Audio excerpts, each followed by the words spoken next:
à tous. Bonjour à tous.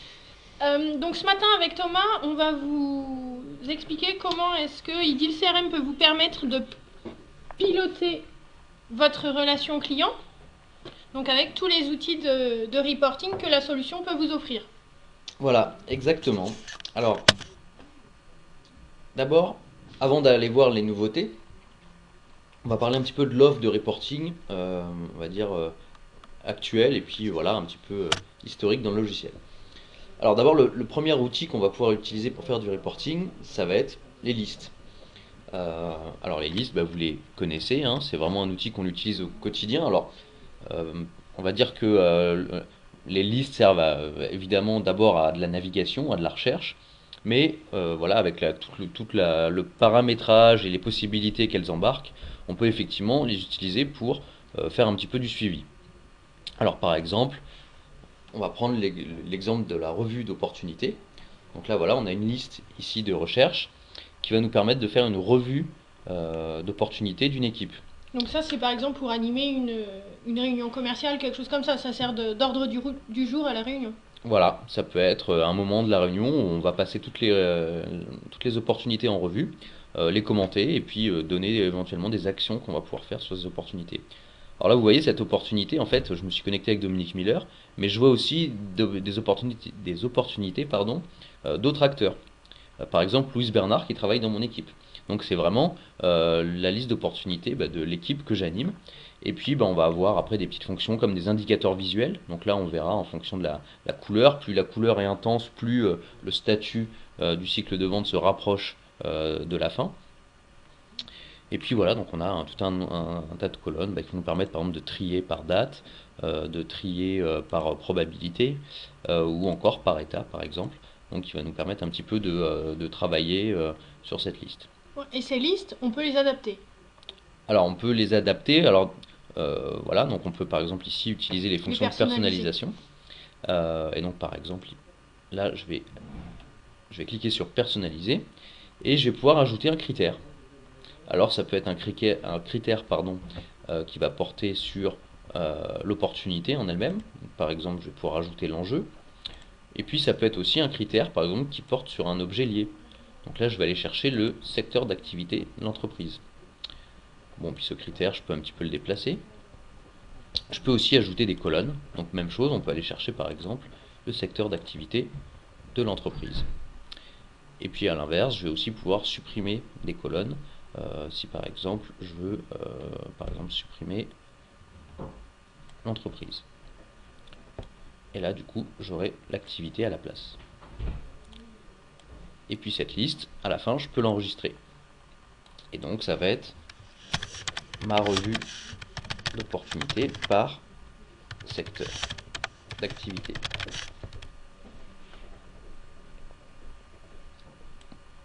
On va faire peut-être quelque chose de plus simple, ma revue par activité. On va valider. Voilà, du coup j'ai ma nouvelle liste de travail pour ma réunion du lundi avec mon équipe. Donc là, Où je vais pouvoir utiliser voilà, mon champ activité. Hop, par exemple si je veux les opportunités en fonction sur le secteur banque-finance, et voilà, je vais pouvoir le sélectionner rapidement avec cette liste. Alors c'est aussi des listes qui vont nous permettre de travailler. Alors évidemment on peut cliquer voilà, sur une opportunité pour y accéder, pour la modifier, et puis j'ai ce système de cases à cocher aussi. Donc là par exemple je peux très bien faire une affectation, par exemple ces 3 opportunités, je vais les affecter à Louise Bernard dans mon équipe. Et voilà, donc là je vais avoir un petit mécanisme de réaffectation de ces opportunités. Et puis on va pouvoir aussi utiliser ce qu'on appelle les modifications. Donc là je vais pouvoir cliquer sur modifier, je vais pouvoir rentrer en modification dans cette liste et éditer rapidement un certain nombre de champs, par exemple l'état ici. Je vais passer à proposition à émettre. Et puis je vais pouvoir faire ça sur toutes les lignes pour vraiment travailler plus vite. On enregistre. Voilà.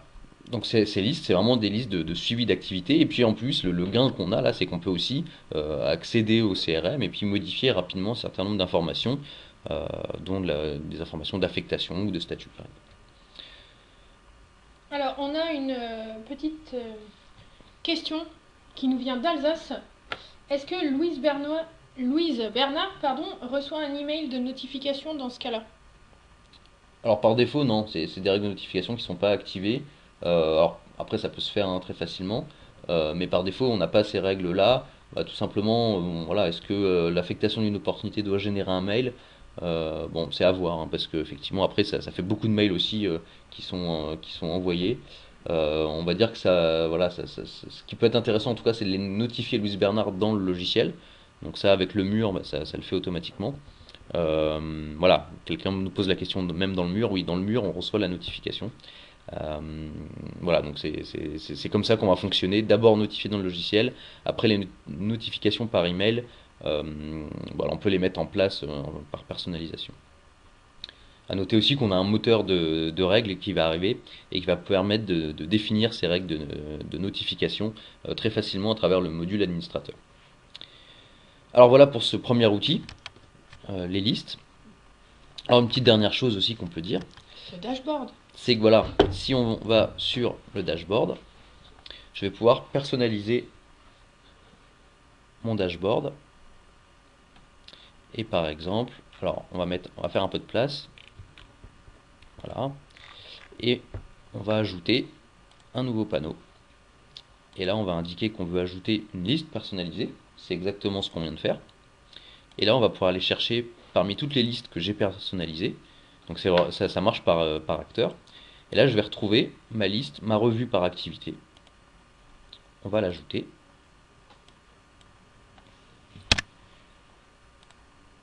Et voilà, donc là, j'ai ma nouvelle liste, ma revue par activité qui va s'afficher directement sur mon dashboard. Et voilà, si je retourne sur mon dashboard ultérieurement, ben, je vais pouvoir retrouver cette liste qui va me permettre de travailler plus rapidement. Alors, les listes personnalisées existent depuis quelle version, Thomas? Depuis la Winter 2014. D'accord. Et le fait de les mettre sur le dashboard, c'est venu en même temps ou un petit peu Je plus tard? pense que c'est venu, ça doit être venu en automne 2015, si je me rappelle bien. Ok. Donc ça, c'était les listes. Oui, Deuxième outil disponible pour faire du reporting dans la solution iDeal CRM.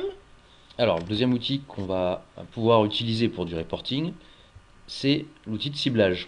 Alors évidemment, il fait partie de l'offre marketing, donc c'est quand même son usage, on va dire prioritaire, c'est vraiment le marketing ciblé sur la base d'entreprises, personnes. Mais évidemment, on peut très bien s'en servir pour faire voilà, un petit audit de la base et obtenir des informations qui vont nous servir pour du reporting. Alors là, on a quelques exemples. Par exemple, on a un ciblage qui s'appelle nouveau client. Alors en fait, ce ciblage va pouvoir nous donner le nombre de nouveaux clients selon la gamme produit. Alors on va l'exécuter. Alors, enfin pas forcément d'ailleurs, on va plutôt utiliser simplement le calcul. On n'a pas besoin d'exécuter une population, on veut juste avoir une information. Mettons par exemple qu'on veut savoir le nombre de nouveaux clients sur les produits de type Safari depuis, on va dire, depuis le début de l'année. Voilà. Donc là, on a sélectionné la gamme de produits Safari et on a indiqué qu'on voulait cette information depuis le 1er janvier 2016. On va valider. Voilà. Et donc là, j'ai bien 5 nouveaux clients sur cette gamme de produits depuis le 1er janvier 2016. Alors après, j'aurais pu changer, j'aurais pu dire je veux Safari et croisière et je sais pas, club par exemple.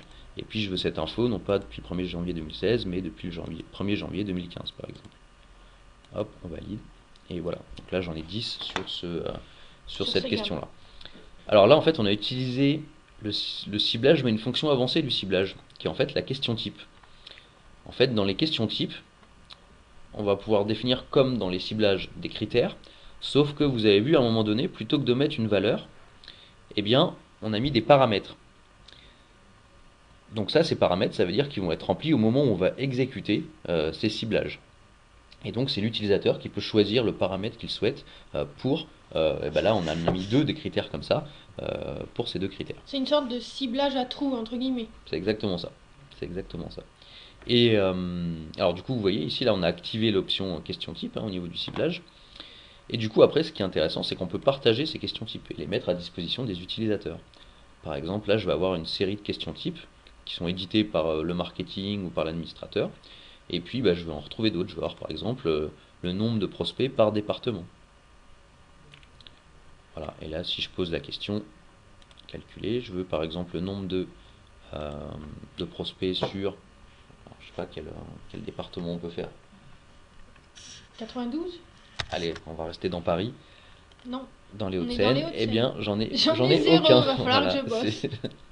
C'est pas de chance, mais bon, voilà, vous voyez un petit peu la logique, c'est que vraiment ces questions types, ça va permettre un petit peu de pas, euh, enfin, disons que de pas faire porter la complexité par l'utilisation des commerciaux, c'est-à-dire qu'ils voilà, ils n'auront pas besoin de savoir utiliser les ciblages ou les questions types pour avoir ce genre de questions peut-être un petit peu avancées.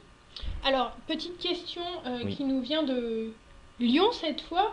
Dans quelle version le calcul de ciblage existe-t-il? Alors le calcul, je pense qu'il existe depuis toujours. Il a La fonction de tester, c'est ce qu'on appelait Oui, je auparavant. pense qu'elle existe Tester. depuis vraiment très longtemps. Alors elle a connu, voilà, c'était peut-être l'action testée.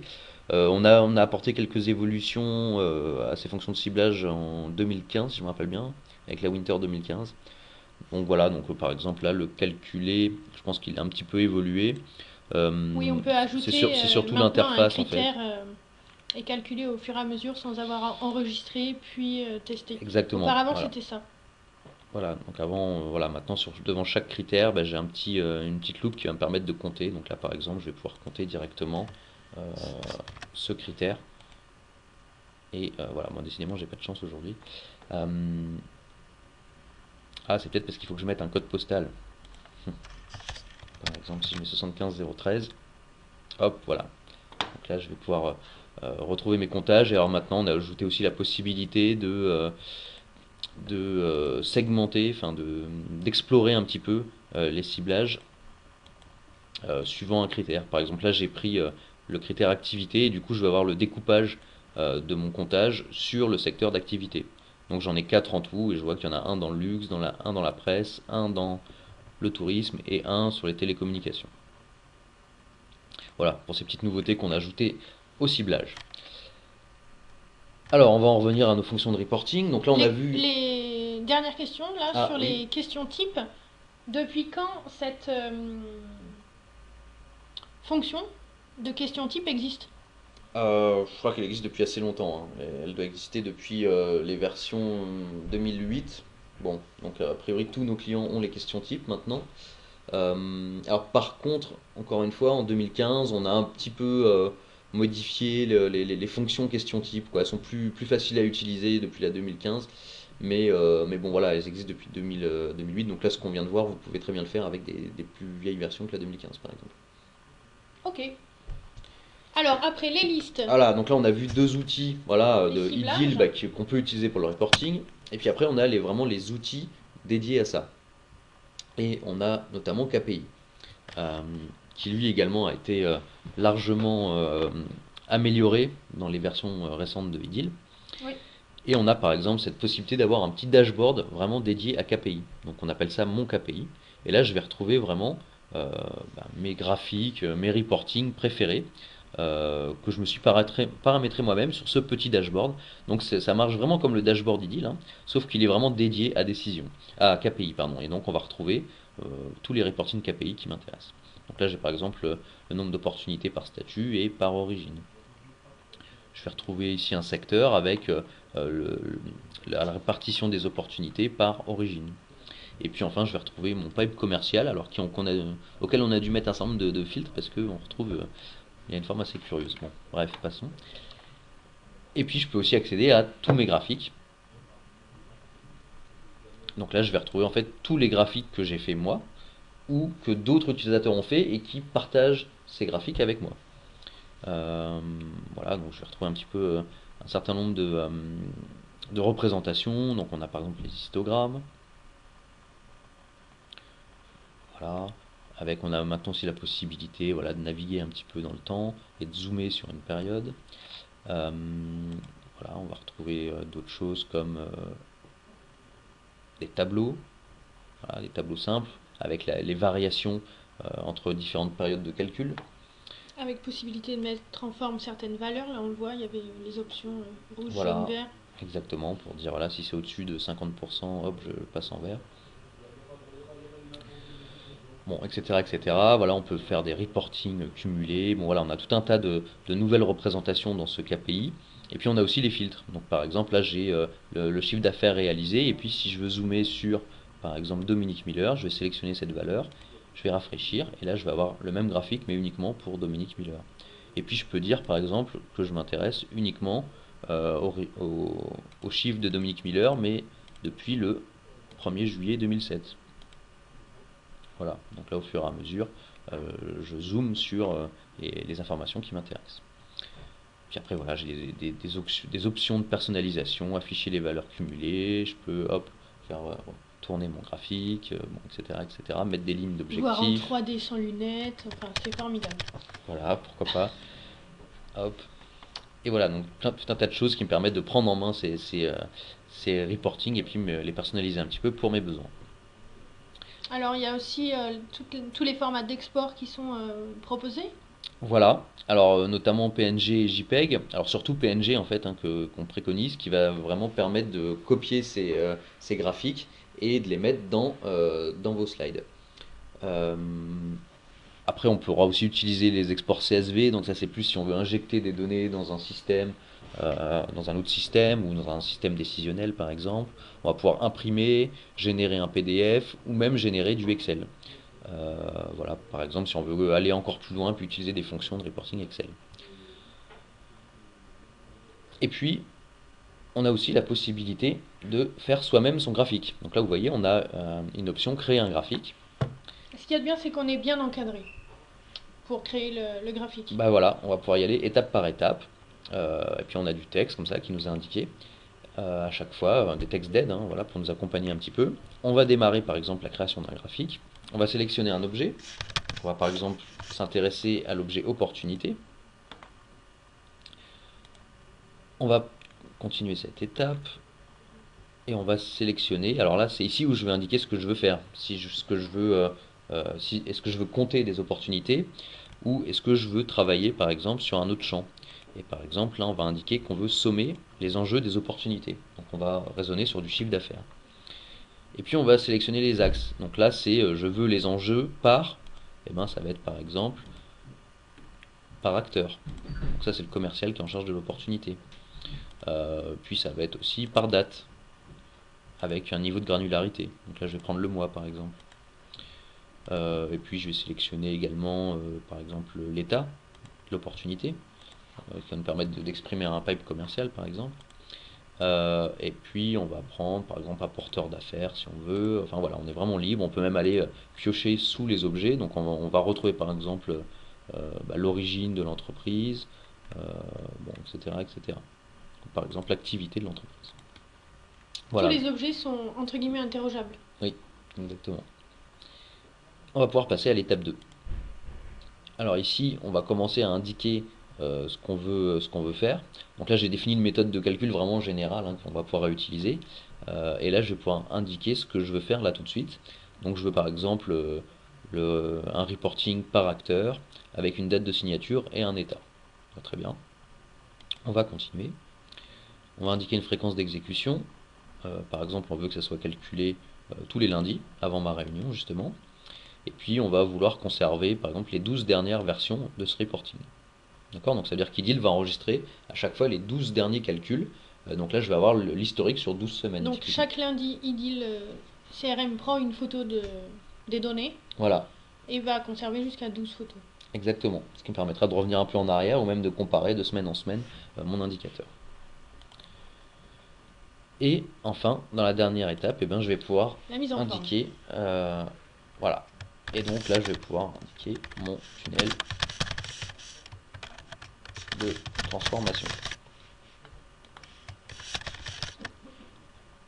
Alors, je vais indiquer par exemple une catégorie, donc c'est de type commercial. Donc ça va être utilisé plus pour ranger ces graphiques, pour les organiser. Et puis c'est là où je vais pouvoir indiquer la diffusion. Donc là, soit elle est publique, tout le monde pourra accéder à ce graphique, soit elle est restreinte. Là, par exemple, je vais indiquer que c'est pour moi, pour Louise Bernard qui fait partie de mon équipe, et puis je vais également diffuser ça avec mon chef. Donc pour les autres, le KPI en question n'apparaîtra pas dans la liste là. Exactement, exactement. Et puis là par exemple on va choisir une représentation, donc là on les retrouve toutes, hein, les secteurs, l'histogramme, les courbes, les tableaux croisés, les jauges et puis l'entonnoir. Euh, et là par exemple on va essayer de refaire le pipe commercial. On va indiquer ce qu'on veut comme filtre disponible, on va par exemple sélectionner par acteur et par date. Choisir un format, on veut un seul décimal. Bon, voilà, ça ira bien comme ça. Et puis on va pouvoir indiquer par exemple des filtres. Et puis on va filtrer là justement sur le champ état. On va indiquer qu'on veut pas tout ce qui est no go, gagné, perdu et abandonné. Parce que là on veut un pipe commercial sur l'activité en cours. On va exclure ces valeurs du coup. On peut mettre aussi des filtres sur le mois éventuellement. Et on va enregistrer. Donc là, IDIL est en train de me calculer mes données et de me produire mon graphique. Bravo, vous avez créé votre graphique, mon tunnel de transformation. On va cliquer et puis on va aller voir ce pipe commercial. Et j'ai oublié de retirer la valeur gagnée. Voilà, alors du coup c'est pas grave, hein, je peux revenir en arrière. Pardon, j'ai cliqué sur le mauvais bouton. On va revenir en arrière et on va rajouter le fait qu'on ne veut pas la valeur gagnée. Un filtre. Ouais, effectivement. Eh bien si, il y était, eh bien je ne sais pas. Si tu voulais l'enlever, tu disais. Oui. Voilà, ça y est, bon, j'avais du mal à enregistrer. Mais voilà, donc là je retrouve mon tunnel de transformation.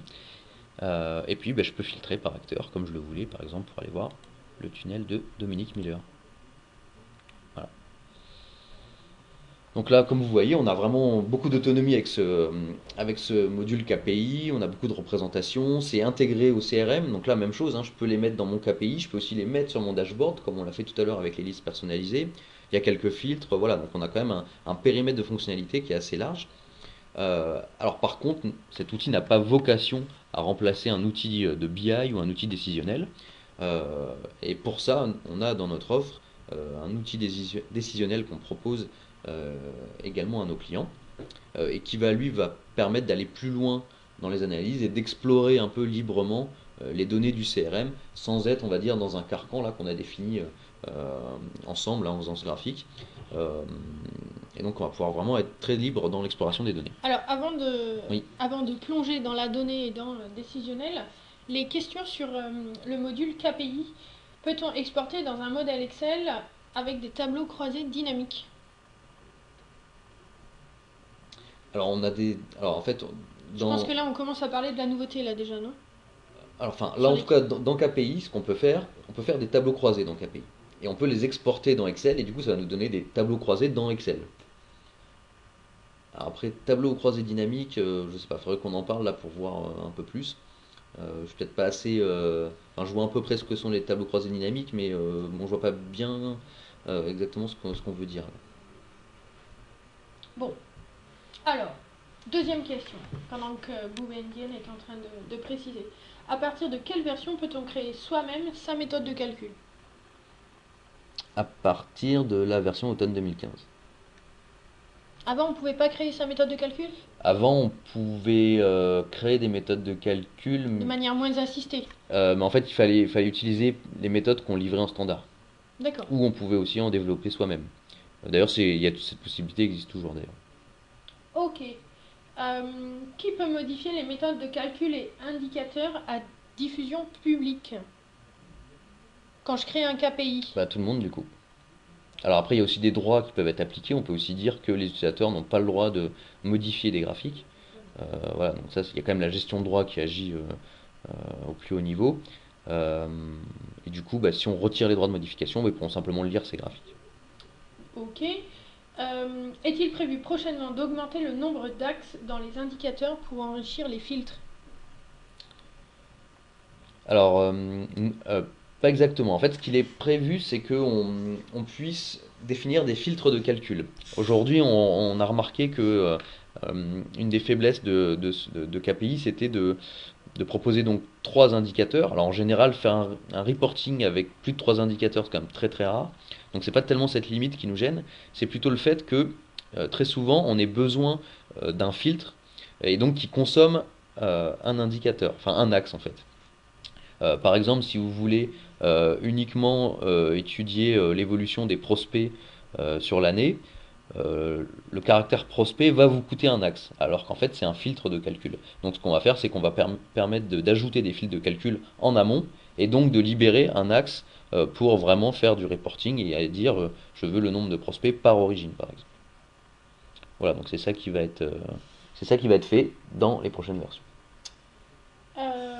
Et vous, Médiane, de préciser la question donc pour l'export des tableaux croisés dans Excel. La question était relative aux exports quand on a abordé les questions des opportunités, les tableaux des opportunités. Euh, bah, enfin, du coup, je vais répéter ma réponse au risque de ne pas répondre à la question que j'ai du mal à comprendre. On peut faire des tableaux croisés dans Edil. Enfin, en fait, et du coup, l'export Excel va exporter fidèlement les données qu'on a paramétrées dans KPI. Donc, en fait, tout ce qu'on peut faire dans KPI peut être exporté dans Excel, euh, voilà, de manière fidèle, quoi. Alors, ça y est, on y Donc, est. décision. Plongeons dans décision. Alors, décision. Euh, alors, effectivement, c'est un outil qu'on propose. Alors, c'est un outil qu'on propose en marque blanche, hein. Euh, et alors, on va voir, effectivement, on peut aller beaucoup plus loin avec ce module. Alors, décision, la différence avec KPI, c'est que décision, on est en temps réel. C'est ça? Euh, dans décision, non, on n'est pas en temps réel. On est en décalé, forcément.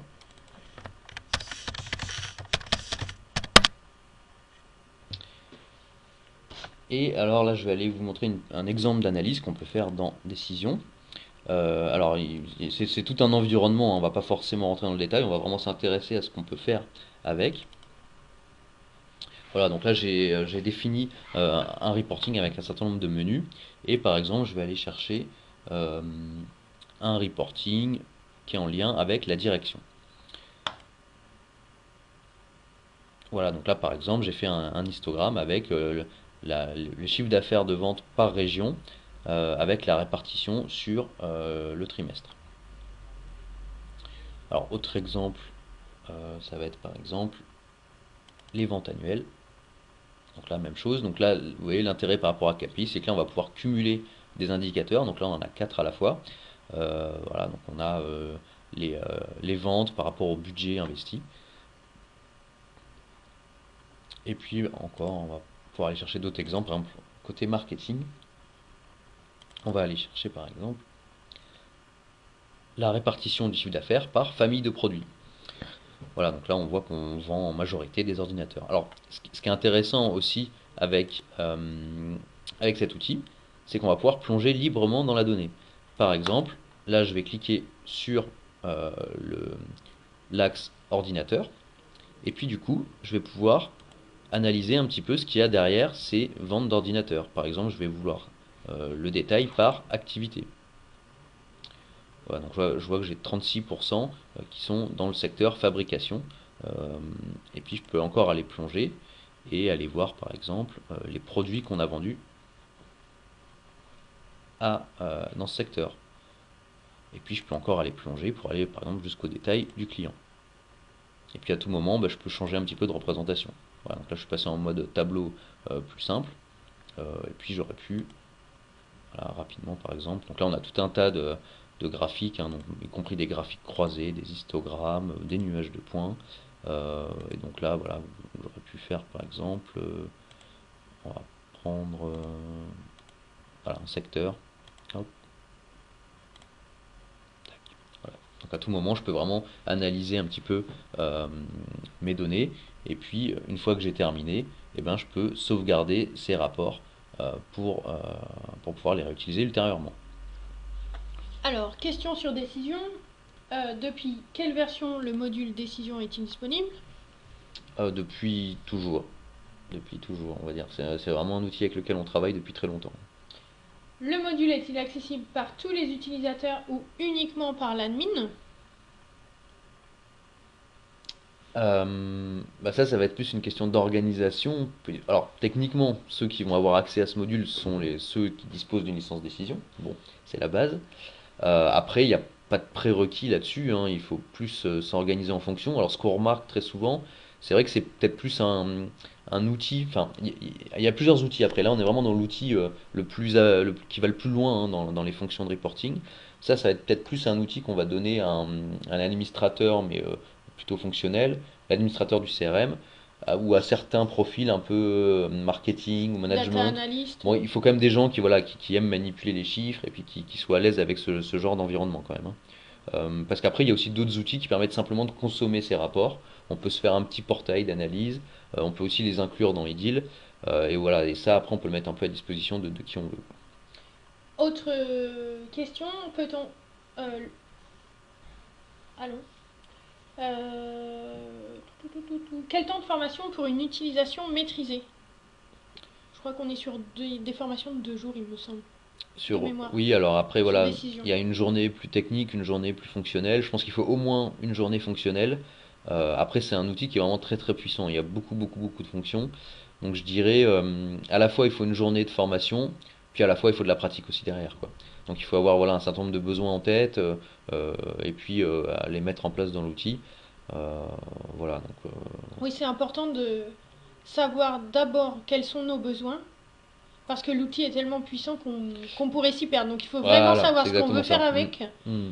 avant de, Il est très ouvert, on va avant de dire, en s'y termes frotter. de fonctions, effectivement. Voilà. Donc c'est bien d'avoir quelques cas d'école et puis d'arriver à les reproduire finalement dans l'outil. Alors, peut-on utiliser ou paramétrer des exports automatiques pour être intégré dans Business Object? Oui, oui, ça, c'est tout à fait possible. Euh, alors ça, là, on va plus être dans les fonctions d'administration. On peut définir des flux d'export de données qu'on met à disposition d'autres outils, donc Business Object ou n'importe quel autre outil. C'est d'ailleurs la technique qui est utilisée pour cet outil décisionnel, hein. On lui exporte des données, on les met à disposition, et après c'est l'outil de BI qui va chercher les données, les transformer et fabriquer ces environnements décisionnels.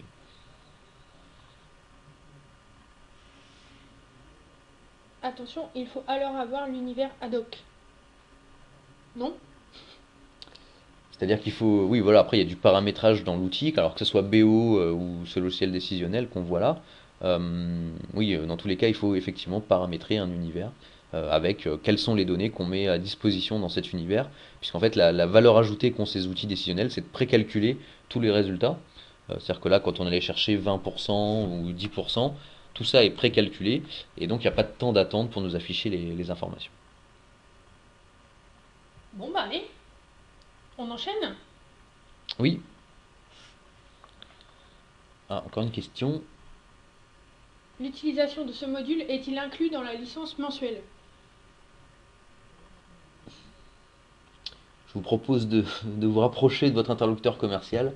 Je ne vais pas savoir vous répondre précisément. La licence mensuelle, on a beaucoup de licences. Il faut voir exactement ce à quoi vous avez souscrit avec IDIL. Mais voilà, je pense que ça va être une question auquel votre conseiller commercial va pouvoir répondre très facilement. Mais je note. Question sur module décision. Alors, voilà, donc là on a vu tous les outils qui existent dans IDIL qui nous permettent de faire du reporting. Donc, vous l'avez vu, hein, chacun de ces outils permet d'aller à chacun son périmètre et permet d'aller de plus en plus loin, on va dire, dans la démarche de reporting qu'on veut avoir et les possibilités qui sont offertes. On a décidé dans la dernière version d'ajouter un nouvel outil de reporting qui lui va balayer plusieurs usages, qui va permettre de faire on va dire beaucoup de choses, parce qu'il va reposer sur Excel et sur on va dire les outils de tableur en général. L'idée, ça va être vraiment de produire des reportings dans Excel, et donc de ne pas forcément utiliser un outil décisionnel avec une grande richesse de fonctions, avec un coût également, avec des formations comme on l'a vu, mais plutôt d'utiliser Excel, qui est un outil voilà, que tout le monde connaît, qui est facile à utiliser, et puis facile à personnaliser, euh, voilà, donc pour produire ces rapports avec la possibilité de les produire depuis IDIL, donc d'avoir quelque chose quand même assez intégré en termes de parcours utilisateur. Alors, comment ça marche? D'abord, on va aller regarder dans la démo.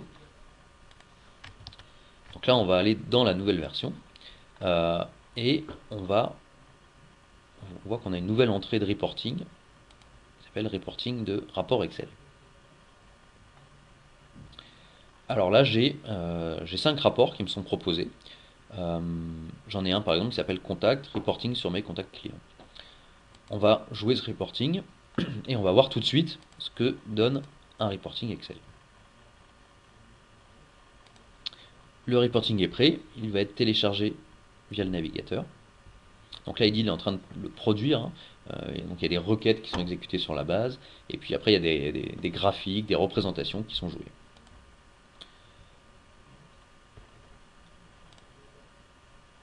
On va ouvrir notre rapport.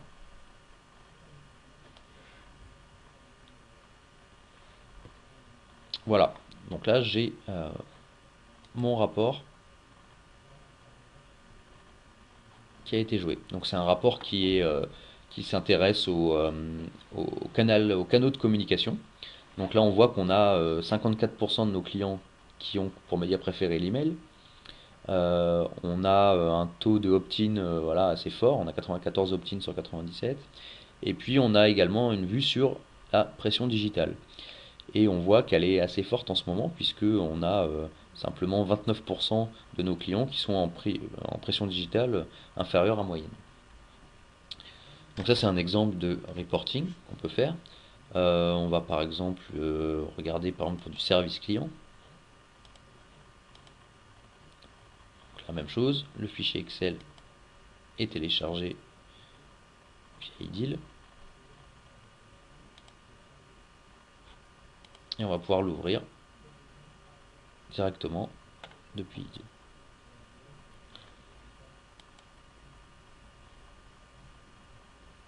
Donc là, tu as fait canaux de communication, service client. Quelles sont les données, c'est peut-être comme KPI, qui sont attaquables? Alors en fait là toutes les données vont être, on va pouvoir requêter sur toutes les données du logiciel. Alors on va regarder pour ça comment ça marche. D'abord, en termes d'administration, on va définir un template Excel, un petit peu comme on définit des templates pour la fusion de documents Word ou PDF. Et donc c'est voilà, l'ossature du rapport Excel qu'on veut produire. Et puis à ce rapport Excel, à côté de ce modèle Excel, on va avoir des sources de données. Et donc on va retrouver certaines sources de données qu'on utilise pour le reporting, donc par exemple les listes, qui vont pouvoir alimenter un reporting Excel, des ciblages ou des populations, et des requesters. Alors, les requesters, Laetitia, je ne sais pas si tu te rappelles de ce que c'est. Oui, je suis incapable d'en faire, mais oui. Alors je sais pas, peut-être tu pourrais t'y mettre, en fait c'est simplement des outils de paramétrage qui permettent de définir des requêtes SQL. Donc là on voit bien qu'on est vraiment libre d'attaquer toutes les données du logiciel avec ces requêtes SQL. Si on est un petit peu allergique aux requêtes SQL comme Laetitia, on peut utiliser les ciblages et les populations, qui sont des outils plus simples à utiliser. Et puis enfin il y a les listes. Alors là on est vraiment à l'usage le plus simple, on a vu tout à l'heure qu'on peut les personnaliser facilement. Donc l'idée c'est qu'en fait ces sources de données, ces éléments de paramétrage, nourrissent notre template Excel, et du coup on va pouvoir produire un certain nombre d'onglets dans ce fichier Excel qui vont produire des représentations graphiques. Voilà, et après on va pouvoir utiliser toutes les fonctions de représentation d'Excel, y compris les tableaux croisés dynamiques dont on parlait tout à l'heure, pour produire vraiment ce dont on a besoin. Alors d'ailleurs, si on va dans un de ces reportings, on voit qu'en fait on a plusieurs onglets. Alors ça c'est l'administrateur du module de reporting Excel qui les a définis. Donc là on voit qu'on en a un qui s'appelle synthèse. Donc c'est vraiment celui qui est dédié à l'utilisation, hein. On va retrouver l'évolution du nombre de demandes, les délais moyens, les taux de réouverture. Et puis on va avoir d'autres onglets. Donc là on a un onglet qui s'appelle données brutes et un autre onglet qui s'appelle RUQ2. Donc ça, en fait cet onglet, c'est lui qui contient toutes les données de base qui sont requêtées dans IDIL. Alors là vous voyez on a fait quelque chose d'assez simple, hein. On a 6 colonnes, la date de création, date de fermeture, le statut, bon, etc., etc. Ces données ont été retransformées dans un deuxième onglet et ensuite ont été présentées dans un onglet de restitution. Et puis IDIL génère aussi un onglet metadata et donc il nous indique quelques informations. Il nous dit par exemple que là il y a 52 lignes qui ont été générées. Alors, côté administration, donc on va aller sur un reporting Excel, et puis on va rentrer en modification pour voir un petit peu ce qu'on peut faire. Alors d'abord, même chose, hein, on peut avoir une catégorie pour ranger ses classeurs Excel. On a un statut en production où on peut le désactiver. On peut diffuser, donc là comme tout à l'heure, hein, je veux par exemple dire que c'est pour moi et pour mon chef. Et là, fichier modèle, c'est là où on va indiquer le template Excel qu'on aura fait au tout début. Et ensuite, on définit les sources. Donc là, j'ai utilisé une source de type list. Voilà. Mais j'aurais pu aussi choisir par exemple un ciblage. Dans ce cas, j'aurais dû indiquer un ciblage ici, ou encore un requester par exemple. Donc là, j'aurais défini un requester. Voilà, donc ces sources, alors je peux en avoir plusieurs, hein, je peux en ajouter comme ça très facilement. Et puis aller chercher par exemple d'autres listes si je veux, je sais pas, une liste d'opportunités par exemple.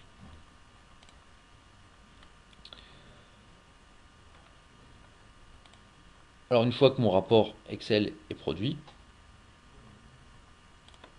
je vais pouvoir également l'exécuter. Donc soit je l'exécute tout de suite, comme on a fait là, on va ouvrir Excel et puis accéder au reporting. On peut aussi planifier des exécutions. Et là ça va être intéressant parce qu'on va pouvoir dire, je veux l'exécuter par exemple, même chose, tous les lundis avant ma réunion. Et puis ça va être par exemple le reporting que je produis pour mon chef. Je vais indiquer le nombre de fichiers qu'on va conserver, c'est un petit peu comme KPI, ça, c'est les différentes versions du reporting que le logiciel va conserver. Et je vais pouvoir l'envoyer par exemple à mon chef. Hop, je vais me retirer. Et alors une petite notion aussi, on peut exécuter un rapport en tant que, donc ça aurait pu être par exemple un rapport qui s'intéresse uniquement à mes opportunités à moi, et du coup le moi, on va pouvoir indiquer qui c'est, donc soit c'est Dominique Miller, soit là je vais indiquer que c'est par exemple mon chef. Donc s'il y a des reportings qui sont liés à une notion d'utilisateur, l'utilisateur utilisé va être James Blake. Et puis voilà, je vais pouvoir créer mon exécution planifiée. Et là, voilà, je vois que, alors j'en avais déjà défini une, mais là j'en ai défini une deuxième. Et d'ailleurs, dans celle que j'ai déjà définie, on va pouvoir retrouver par exemple l'historique de tous les reportings qui ont été générés. Alors, plusieurs questions. Oui. À partir de quelle version d'IDIL cette nouveauté pourra être implémentée ou cela nécessite obligatoirement une migration? Il faut une migration là pour accéder à toutes ces fonctions, parce que comme vous l'avez vu, c'est vraiment proche du noyau IDIL, hein. On utilise les listes, les ciblages, voilà, donc il y a vraiment des fonctions qui ont été étendues pour être compatibles avec ces fonctions de reporting. Donc si on veut vraiment l'utiliser telle quelle, cette fonction, oui, il faut passer à la nouvelle version IDIL. Alors en revanche, avant, on avait déjà possibilité de faire des reporting Excel, mais ça se faisait de manière un petit peu plus complexe, voilà, avec moins de choses paramétrables comme on l'a vu là. Donc si vraiment c'est un besoin de produire un reporting Excel, on sait déjà le faire avec des versions actuelles. Simplement, on n'aura pas toutes ces fonctions de partage, de paramétrage, de personnalisation. Ces rapports Excel sont-ils inclus dans un module vendu séparément ou intégrés en natif? Ils sont intégrés au module KPI. Enfin, les sources de données sont-elles obligatoirement internes à IDIL?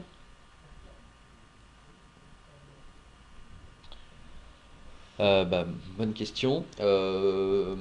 Alors, disons, il y a plusieurs cas de figure. Déjà, il y a le cas des données qu'on interface. Par exemple, un grand classique, c'est de récupérer les contrats qui sont stockés dans le back-office. Donc les en-têtes, hein, de contrats, les dates, le statut du contrat, etc. Et donc ça, si c'est des données qui, de par une interface, sont ensuite stockées dans les deals, on va pouvoir les interroger librement avec tous ces outils de reporting. Ensuite, si c'est des données qui ne sont pas interfacées avec le CRM mais qu'on veut quand même pouvoir analyser, alors après il y a plusieurs possibilités. Alors, en faisant un petit peu en utilisant des hooks dans IDIL, on va pouvoir développer des sources de données et qu'on va pouvoir utiliser dans les listes par exemple. Et de fait, on va pouvoir ensuite utiliser ces listes pour les reporting Excel comme on l'a vu là. Après, autre possibilité, on pourrait utiliser aussi des vues. Bon, après c'est des mécanismes techniques, hein, mais bon voilà, il y a des solutions. Néanmoins, l'outil est quand même fait, là, comme vous l'avez vu, pour attaquer des données du CRM. Si vraiment c'est un besoin d'attaquer des données qui ne sont pas dans le CRM, je pense qu'avec une intervention de notre part, on doit pouvoir vous proposer des choses. D'où provient la source des listes? Est-ce qu'on est sur des listes standards ou les listes personnalisées sont aussi requêtables pour l'Excel? C'est une très bonne question. J'avoue que j'ai pas la réponse, mais on va regarder. Euh, on va par exemple rajouter une nouvelle source pour ces reporting Excel. Bravo à la métropole de Lyon, vous avez collé Thomas. Alors c'est une fonction qui est toute neuve, hein, donc effectivement, j'ai l'impression que c'est uniquement les listes, hein. On va pas avoir les listes personnalisées dedans. Non, c'est que les listes définies par l'administrateur. Alors ça peut se comprendre aussi, oui c'est ça. Ça peut se comprendre aussi ce choix parce que si vous mettez une liste personnalisée, bon c'est vrai que c'est intéressant, ça se paramètre facilement. Mais bon, si votre utilisateur la modifie à coup de clic, bon c'est vrai que du coup ça va ensuite modifier votre reporting. Donc voilà, je pense que c'est pour ça que ce choix a été fait d'utiliser vraiment des listes définies par l'administrateur. Alors, il semblerait que Johan soit en train de... Ah, les templates Excel sont-ils personnalisables ou uniquement a posteriori? Alors en fait, ces templates Excel, donc vous les personnalisez au tout début, c'est la première chose à faire. Alors nous, dans Edil, on en livre quelques-uns, hein. Là, les deux qu'on a vus, c'est des reportings qui sont livrés en standard, qui permettent de donner un peu une idée déjà de ce qu'on peut faire et de comment on fait ces reportings Excel surtout. Euh, donc en fait, après, oui, on est libre de faire n'importe quel reporting finalement en utilisant les fonctions Excel. Et puis après, voilà, vous les rentrez dans Edil, vous les testez un peu, vous les ajustez en fonction de vos besoins, et une fois que c'est prêt, bah, vous les mettez à disposition de vos utilisateurs. Donc oui, l'idée c'est, je pense que la bonne démarche, c'est quand même de les personnaliser avant, mais après l'utilisateur, au final, s'il souhaite rajouter pour un besoin local une nouvelle représentation, bah, il est libre de le faire évidemment.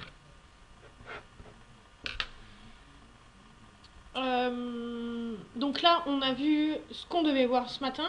Est-ce que Oui. tu peux nous dire dans quelle direction nous allons Alors, sur le reporting? oui, alors je crois qu'il y avait une petite dernière chose avant d'attaquer la Ah, roadmap. le style, les logos, oui, ça c'est personnalisable. Ah oui, bien sûr, oui, oui, tout à fait. Oui, oui. Ah, c'est des fichiers Excel, hein.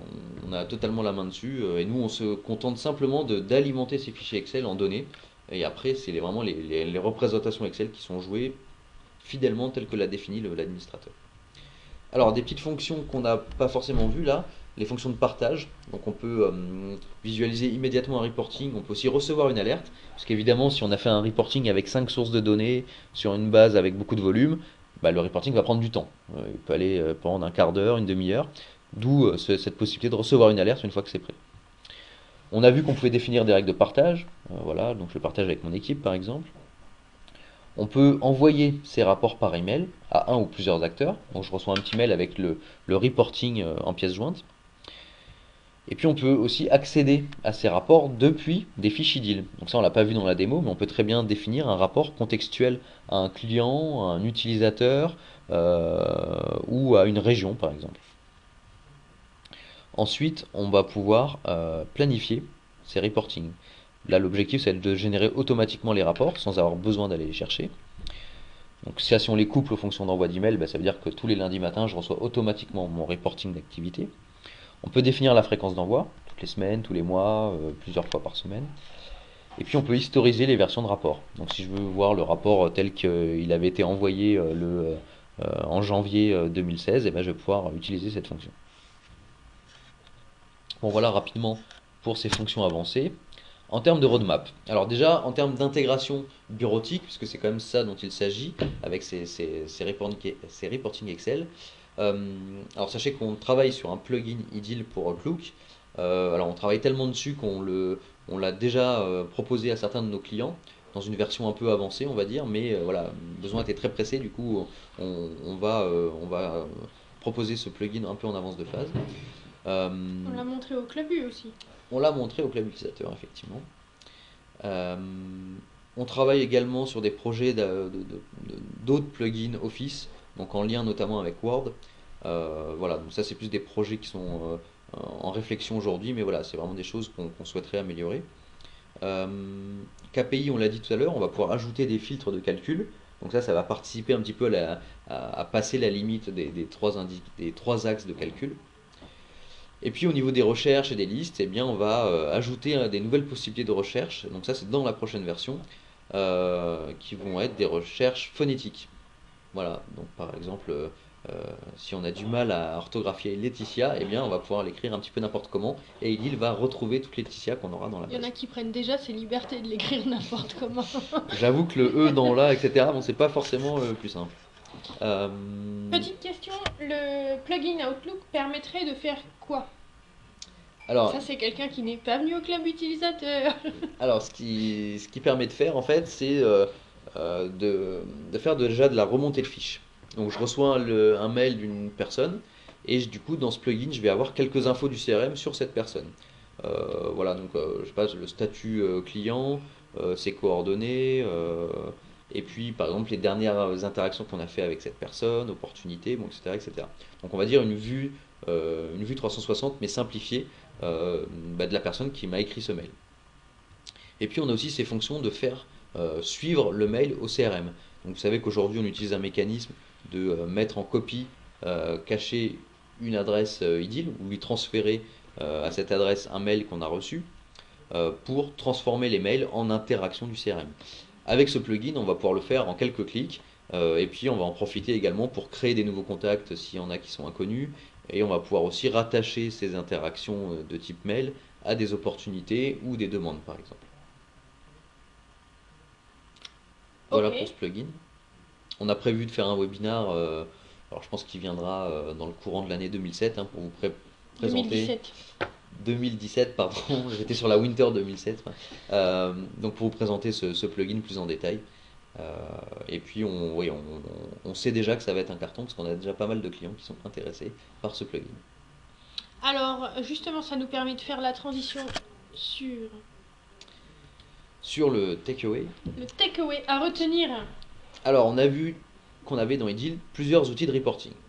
Donc des listes de suivi, voilà, pour faire du suivi d'activité, qu'on peut s'en servir pour une réunion, on peut mettre à jour les données du CRM grâce à ces listes, et puis on a aussi les comptages, on n'a pas vu, mais on peut faire du comptage dans ces listes, donc je veux compter le nombre de clients que j'ai dans tel ou tel secteur d'activité.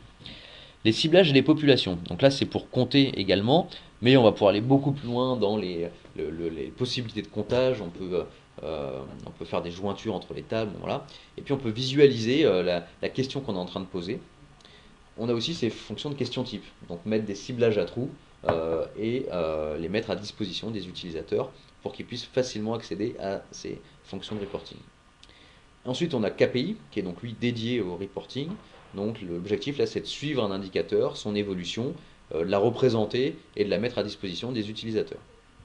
Le module décision, donc là on va mettre ça plus à des profils un petit peu avancés du logiciel. Et là l'idée ça va être d'explorer la base du CRM et se construire soi-même ses propres analyses. Et puis voilà, vraiment être libre un petit peu dans sa démarche.